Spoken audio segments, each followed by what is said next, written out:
అదే RTV app వార్తల్ని క్షణాల్లో చదివే అవకాశం ఉంటుంది. ఒక న్యూస్ పేపర్, ఒక టెలివిజన్ ఛానల్ మీ చేతుల్లో ఎప్పుడూ ఉంటాయి. అందరికీ నా నమస్కారాలు. డాక్టర్ బాబాసాహెబ్ అంబేద్కర్ గారి 133వ జయంతిని పురస్కరించుకొని సాంప్రదాయబద్ధంగా ప్రతి సంవత్సరం జరిగేటట్టే ఈ సంవత్సరం కూడా ఇక్కడ నిర్వహిస్తున్నటువంటి నిర్వాహకులకు, పాత్రికేయులకు అందరికీ పేరు పేరిన నమస్కారాలు. ఈరోజు భారత రాజ్యాంగం పరిరక్షించుకునేటువంటి ఒక పరిస్థితి ఎందుకు వచ్చిందనేటువంటి ఒక ఆలోచన చేయవలసినటువంటి బాధ్యత ప్రతి యువకుడి పైన, ప్రతి భారతీయుడి పైన ఉందని చెప్పేసి మీ అందరికీ ఈ సందర్భంగా ఒకసారి గుర్తు చేస్తాను. దేశంలో 10 సంవత్సరాల నుంచి అధికారంలోకి వచ్చినటువంటి భారతీయ జనతా పార్టీ భారత రాజ్యాంగాన్ని మార్చాలనేటువంటి ఒక లక్ష్యంతో, భారత రాజ్యాంగాన్ని పూర్తిగా ధ్వంసం చేయాలనేటువంటి ఒక ఏకైక లక్ష్యంతో ముందుకు పోతున్నటువంటి విషయం మనందరం కూడా గమనించాలి, ఆలోచించాలి.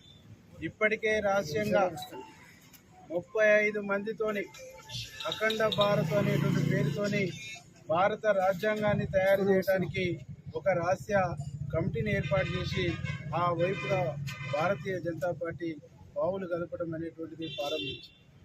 దాంట్లో భాగంగానే మన భారతదేశానికి సంబంధించినటువంటి రాజ్యాంగం మీద ఉన్నటువంటి ముఖ చిత్రాన్ని కూడా అఖండ భారతం అనేటువంటి కాన్సెప్ట్తోని ఆ ముఖ చిత్రాన్ని కూడా ముద్రించాలనేటువంటి మౌలికమైనటువంటి ఆలోచనకు ఇప్పటికే వచ్చింది.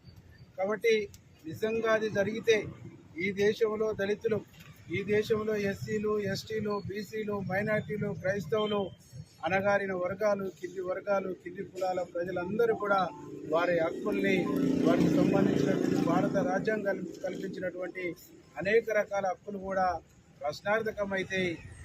ప్రశ్నార్థకమైపోవటమే కాకుండా వాళ్ళు కనుమరుగైపోయేటువంటి ఒక పరిస్థితి వస్తుందనేటువంటి ఒక సత్యాన్ని, వాస్తవాన్ని మనం గమనించాలి, ఆలోచించాలని చెప్పేసి మీ అందరూ కూడా విజ్ఞప్తి చేస్తాం. ఆనాడు రాజ్యాంగ రచన కమిటీకి చైర్మన్గా డాక్టర్ బాబాసాహెబ్ అంబేద్కర్ని నెహ్రూ గారు నియమించి ఈ వర్గాలకు ప్రయోజనం చేకూరాలి, ఈ వర్గాలకు భారత రాజ్యాంగం ద్వారా, కాన్స్టిట్యూషన్ ద్వారా న్యాయం జరగాలి, భారత ప్రభుత్వం ఇచ్చేటువంటి ఫలాలు వీళ్ళకి అందాలంటే ఆ వర్గాల నుంచి, ఆ పీడన నుంచి వచ్చినటువంటి ఒక మేధావి అయితేనే భారత రాజ్యాంగాన్ని సమగ్రంగా తయారు చేస్తారని చెప్పేసి ఆ రోజు నెహ్రూ గారు అంబేద్కర్కు ఆ బాధ్యతను అప్పచెప్పిన తర్వాత నెహ్రూ గారు ఇచ్చినటువంటి బాధ్యతల్ని 100%గా ఆయన ఆశించిన దానికంటే గొప్పగా ఈ దేశానికి రాజ్యాంగాన్ని ఇచ్చి ప్రపంచమే ఈ దేశ రాజ్యాంగాన్ని చూసి గర్వపడేటువంటి ఒక గొప్ప రాజ్యాంగాన్ని ఇచ్చినటువంటి బాబాసాహెబ్ అంబేద్కర్ రాసిన రాజ్యాంగం ప్రమాదంలో ఉంది. చదువుకున్నటువంటి యువకులు, చదువుకున్నటువంటి విద్యార్థులు అందరూ కూడా, మొన్న రాహుల్ గాంధీ గారు చెప్పిండ్రు, మనందరి లక్ష్యం న్యాయయాత్ర అనేటువంటి పేరుతోనే రాహుల్ గాంధీ గారు మణిపూర్ నుంచి మహారాష్ట్ర వరకు న్యాయయాత్ర చేసిండు.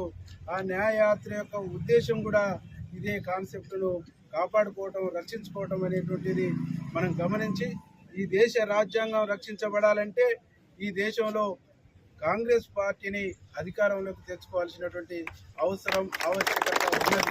ఎందుకంటే కాంగ్రెస్ రావటం అనేటువంటిది ఓన్లీ కాంగ్రెస్ కార్యకర్తలు, కాంగ్రెస్ నాయకుల యొక్క అవసరాల కోసం కాదు, ఈ దేశ అవసరాల కోసం కాంగ్రెస్ రావాలి. ఈ దేశంలో ఉండేటువంటి ఎస్సీ, ఎస్టీ, బీసీ, మైనార్టీ, క్రైస్తవుల, పేదల యొక్క రక్షణ కవచంగా నిలబడేటువంటి శక్తి ఒక కాంగ్రెస్ పార్టీకి మాత్రమే ఉంది. కాబట్టి దాన్ని మనం అధికారంలో తీసుకొచ్చుకోవాల్సినటువంటి బాధ్యత మన అందరి పైన ఉంది. ఎవరికి ఎన్ని రాజకీయ అభిప్రాయాలున్నా, ఎవరికి ఎన్ని రాజకీయ ఆలోచనలున్నా, ఎవరికి ఎన్ని రాజకీయ లక్ష్యాలున్నా, ఫస్ట్గా మన లక్ష్యాలు, మన ఆశయాలు నెరవేరాలంటే ఇక్కడ భారత రాజ్యాంగం అనేటువంటిది 100% అమలు కావాలి, ఇది రక్షించబడాలి. దీని తర్వాతనే మనం మిగతా ప్రయత్నాలు అనేటువంటివి చేసుకోవచ్చు. దీని నీడనే మనం ఏ పోరాటాలైనా చేసుకోవచ్చు. మనిషికి మాట్లాడే హక్కు, సంఘం పెట్టుకునే హక్కు, నచ్చిన రాజకీయాలు చెప్పుకునేటువంటి హక్కు మనకు రాజ్యాంగం కల్పించింది. రాజ్యాంగం మారిస్తే ఆ హక్కులు కూడా మొత్తం కూడా కోల్పోతాం. కాబట్టి ఆలోచన చేయాలని చెప్పేసి మీ అందరూ కూడా విజ్ఞప్తి చేస్తూ, మరిన్ని వీడియోస్ కోసం ఛానల్ ని సబ్స్క్రైబ్ చేయండి, లేటెస్ట్ అప్డేట్స్ కోసం వాట్సాప్ ఛానల్ ని ఫాలో చేయండి, అండ్ లింక్ డిస్క్రిప్షన్ లో ఉంది.